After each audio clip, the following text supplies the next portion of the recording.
السلام عليكم، إن شاء الله تكونون بخير. فيديو اليوم راح نتعرف على اليوتيوبر مو فلوج. بس قبل ما نبدأ الفيديو حطوا لايك واشتركوا بالقناة وفعلوا زر الجرس على مود يوصلكم كل شي جديد.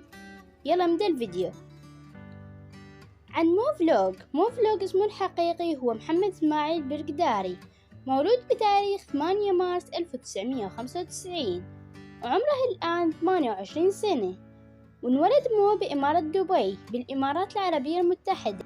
عن عائلة مو، اسم والده إسماعيل برقداري وبيحمل الجنسية الإيرانية، واسم أمه هي نادرة سميمي أكنادية وبتحمل الجنسية الهندية، يعني مو من أصل إيراني وهندي.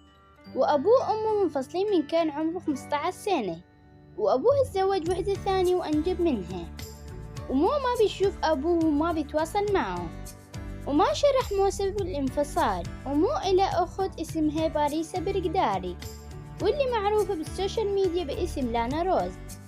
مو الدراسة، سافر مو لبريطانيا مع أخته باريسا ودرس في كوين ماري الموجودة في لندن، ودرس تخصص الرياضيات.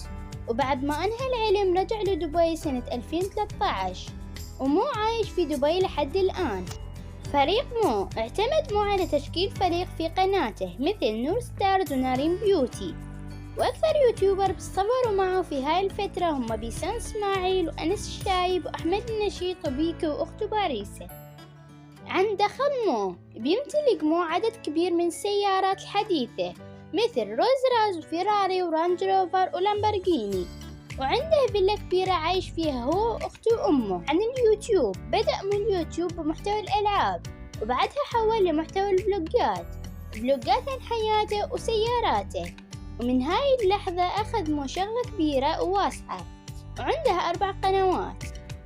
أولا، القناة الأساسية هي قناة إنجليزية فتحها بتاريخ 22/9/2013، وصلت قناتها لحد الآن أكثر من 11 مليون مشترك. قناته الثانية هي قناته العربية اسمها Arabic Mo Vlog، وفتحها بتاريخ 5/3/2020 واشترك فيها 7 مليون مشترك. وقناته الثالثة المدبلجة اسمها مو لوكسر، وفتحها بتاريخ 29/1/2022 واشترك فيها لحد الآن 375 ألف مشترك. 4. قناة ردات الفعل، فتحها بتاريخ 5/11/2021 واشترك فيها أكثر من 28 ألف مشترك. وهسه نكون خلصنا الفيديو، إن شاء الله يكون عجبكم استمتعتوا معنا. لا تنسون اللايك والاشتراك بالقناة وتفعيل زر الجرس على مود يوصلكم كل شي جديد. مع السلامة.